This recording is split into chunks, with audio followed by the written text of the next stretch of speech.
El tema de hoy va a ser del tiempo verbal past simple. Past simple. ¿Vale? Empecemos con la regla fácil. En inglés se utiliza el past simple para hablar de acciones que sucedieron y acabaron en el pasado. Por ejemplo, watched my favorite series. Ayer yo vi mi serie favorita. Esto es algo que sucedió ayer y que acabó ayer. En inglés, a menudo, los verbos en past simple acaban en ed. My brother lived in Ireland for 3 years. Mi hermano vivió en Irlanda por 3 años. Entonces tenemos el verbo que es to live en la forma infinitivo y para pasarlo, para pasar este verbo a past simple se le pone ed al final. En inglés muchos verbos son irregulares y no acaban en ed. Por ejemplo, Mark Twain wrote many books in his life. Mark Twain escribió muchos libros en su vida. Los verbos irregulares no acaban en ed. Cambia la palabra parcial o completamente, ¿vale? Según el tiempo verbal en que exista. Una forma fácil de acordarse la diferencia entre los verbos regulares y los irregulares es que los verbos regulares todos acaban en ed, por eso es regular, porque esa regla es regular, se repite con todos los verbos, siempre acaban en ed. Y los irregulares no tienen una forma regular o constante de pasar el verbo al pasado, sino que la forma de pasarlo es irregular, puede cambiar la palabra parcialmente o totalmente. Entonces, esto es una forma fácil de acordarse. En inglés, para frases negativas e interrogativas, se utiliza did, didn't, más el infinitivo. El did, o el didn't, que sería la forma negativa, ¿vale?, es el auxiliar.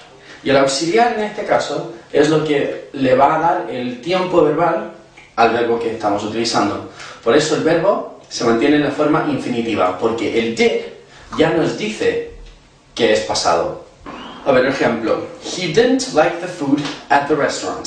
A él no le gustó la comida en el restaurante. Aquí ponemos did not antes del infinitivo like. Segundo ejemplo, en la pregunta. Did Marie finish her studies? Marie acabó sus estudios. Lo mismo, ponemos el did, el auxiliar. Luego ponemos el sujeto porque es la forma interrogativa y después el verbo en forma infinitiva. La fórmula. Afirmativa. You studied English. Negativa. You did not study English. Interrogativa. Did you study English? Y la forma interrogativa negativa. Did you not study English? Recuerda, en inglés, cuando un verbo regular acaba en Y, esta se convierte a I latina. Por ejemplo, she studied for many hours. Aquí el verbo es to study. Study es un verbo regular que acaba en ed, ¿vale?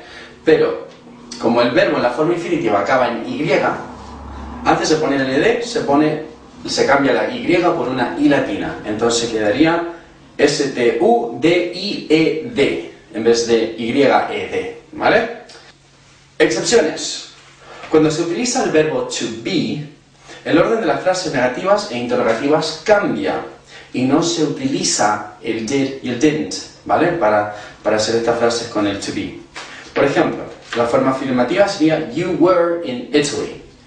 Por cierto, to be es un verbo irregular, ¿vale?, porque la forma infinitiva es to be y no es be con ed, es were, ¿vale? So, you were in Italy. Negativa. You were not in Italy. No es you did not were in Italy, ¿vale? Es muy importante esto. Con to be funciona de esta forma. ¿Y por qué? Porque to be también funciona como auxiliar, ¿vale? También funciona como auxiliar. Y como no podemos tener dos auxiliares en la misma frase, utilizamos el were. La forma interrogativa. Were you in Italy? Y la forma interrogativa negativa. Were you not in Italy?